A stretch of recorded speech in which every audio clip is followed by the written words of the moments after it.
t'es touché parce que tu es un humain et t'es pas un gavé, tu as une éducation, tu as une culture, quelle que soit d'où elle vienne. Tu as quelque chose qui fait que tu te rends compte qu'il y a une injustice sur Terre, une fracture terrible.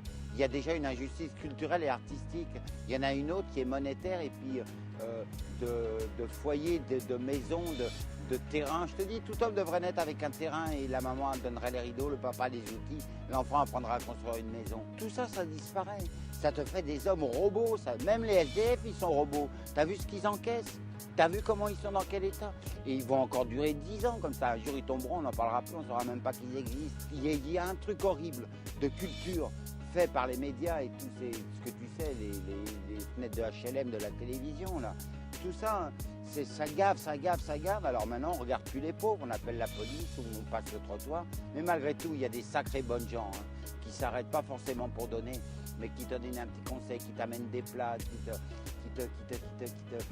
qui finissent par te sortir de tout ce plomb où tu baisses les yeux. Pas parce que je suis miséreux, je ne le suis pas, mais parce qu'il y en a d'autres qui gagnent pas ce que je gagne en faisant la manche, même en touchant ma pension.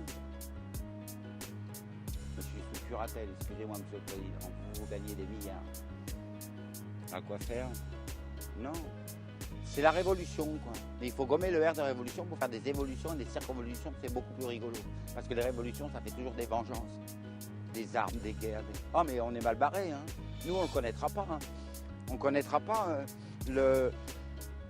l'amélioration ou la voie ou la direction ou la lumière qu'amènera un parti ou un président ou un groupe d'hommes et de femmes qui auront vraiment un autre pouvoir.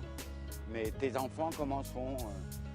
Ils n'iront pas à McDonald's, ils iront pas à Walt Disney, ils iront écouter les contes roumains, tchétchènes, yougoslaves, qui sont pas mystiques, mais qui sont d'une beauté qu'on n'apprend jamais aux enfants en France. On apprend De Gaulle, on apprend les Gaulois, Astérix. C'est beau Astérix, mais il ne faut pas abuser, c'est devenu McDonald's, Astérix, maintenant quand tu achètes un Big Mac.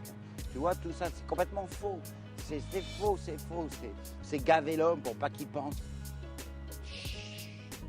Alors on vient des petits esprits, on est parfait, on est beau, on est respectable, on est civil, on est civique, on est citoyen, on est bleu, blanc, rouge, on a son pays, terre d'accueil, mosaïque culturelle. Tiens, la belle blague. Il nous faut monter dans les étoiles, alors qu'on cultive plus le jardin avec le râteau, on met plus de graines, on fait plus de petits trous avec les doigts de l'enfant pour mettre une graine et lui apprendre. Maintenant tout est sous vide, sous emballé. Maintenant, tu vas en province, tu verras encore des grands-mères qui font le jardin, où il y a encore des gens qui amènent les légumes à leurs enfants à Paris. Il y a encore des tas de belles choses. Mais tout ça, un jour, on te le fera payer. Comme on fait payer le regard au SDF quand ils demandent une petite pièce. Tous ces gens nickelés, propres, brillants, sentant le parfum ultra chic. Mais ils te pompent les yeux quand tu leur demandes une petite pièce, ou même un renseignement. S'il n'y a pas un foyer ou un truc, ils t'envoient balader. Enfin, c'est un peu l'amalgame, mais il y a une injustice culturelle et artistique de consommation qui est horrible,